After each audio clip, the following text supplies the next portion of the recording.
Sous nos gouvernances sur e-Radio. Sous nos gouvernances, une initiative du think tank citoyen de l'Afrique de l'Ouest WATI en collaboration avec le Forum civil du Sénégal et Open Society Foundation. Sous nos gouvernances donne la parole à de jeunes Sénégalais qui nous parlent de leur perception de la gouvernance des ressources publiques au Sénégal, mais aussi de leurs attentes et aspirations pour le Sénégal de demain. Sous nos gouvernances, c'est du lundi au vendredi sur e-Radio 90.3, sur nos antennes régionales et sur nos plateformes digitales. Bonjour, je me nomme Djang Boubacar, niveau d'études Master 2 en modélisation et mathématiques appliquées à la finance. Actuellement, je suis chargé staff au niveau de Majorel Sénégal. Ma perception par rapport à la gouvernance actuelle du pays, je dirais que c'est une gouvernance sombre et vicieuse. Déjà sombre et vicieuse parce que on est confronté à des inégalités. Des décisions parfois qu'on ne comprend pas, des décisions qui ne sont pas motivées par une véritable raison des libertés bafouées. Également nos deniers publics où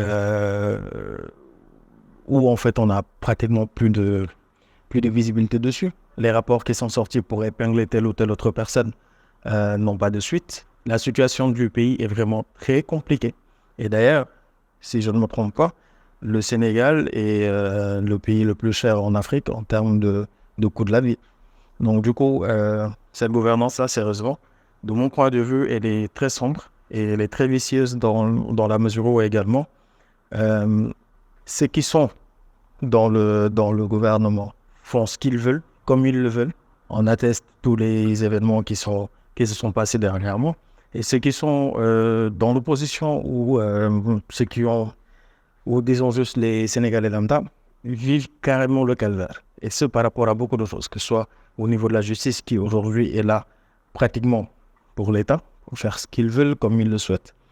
Et pas vraiment pour les Sénégalais. Donc la gouvernance, on pourrait parler d'énormément de domaines, mais pour la majorité, surtout pour ce qu'on voit tous les jours, c'est une gouvernance carrément sombre.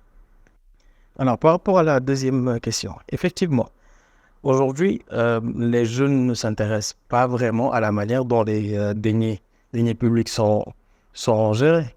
Mais la raison, parfois, je me dis qu'elle est assez simple. Pourquoi ? Parce qu'aujourd'hui, ceux qui gèrent ces deniers publics-là ne rendent pas compte. Ils ne donnent pas des détails sur chaque centime qui a été dépensés. Et même s'ils sont épinglés par les différents rapports qui sont là, il n'y a pas de suite. Et pourtant, ce sont des gens qu'on va voir ou bien qu'on va croiser tous les jours, mais avec de nouvelles voitures, nouvelles maisons, nouvelles telle ou telle autre chose, en train de dépenser beaucoup d'argent par rapport à telle ou telle autre chose, en train de faire des dons par-ci, par-là. Alors que c'est l'argent des Sénégalais qui sont en train de dépenser. Aujourd'hui, les gens ne peuvent pas vraiment s'intéresser à ça lorsqu'ils se disent qu'il n'y aura pas de suite. Il n'y aura pas de suite, en fait, lorsqu'ils vont vraiment chercher à savoir et à comprendre comment l'argent a été dépensé, surtout qu'ils ne peuvent pas dénoncer. Parce qu'aujourd'hui, on pourrait même dénoncer quelque chose, on pourrait se retrouver poursuivi pour diffamation. On pourrait être poursuivi pour d'autres motifs que seuls les gouvernants connaissent. Donc du coup, à un moment donné, les jeunes sont vraiment découragés et se disent juste que tout ce qu'ils ont à faire, c'est d'aller travailler. Ils payent leurs impôts, ils payent ce qu'ils ont à payer, et puis ils s'en arrêtent là. Ils vont essayer de construire quelque chose d'eux-mêmes. Alors, par rapport à votre dernière question, les jeunes aujourd'hui ne peuvent pas exiger plus de redevabilité et de transparence dans les cas de corruption et de détournement dans les institutions publiques, vu que déjà, ils n'ont même pas souvent accès à certaines informations. Donc, certains rapports, certains rapports d'audit, les jeunes n'y ont pas accès. Et on aura beau prendre le temps de les lire lorsqu'on y a accès et de vouloir avoir des réponses, mais où exactement devrons-nous aller pour avoir ces réponses-là?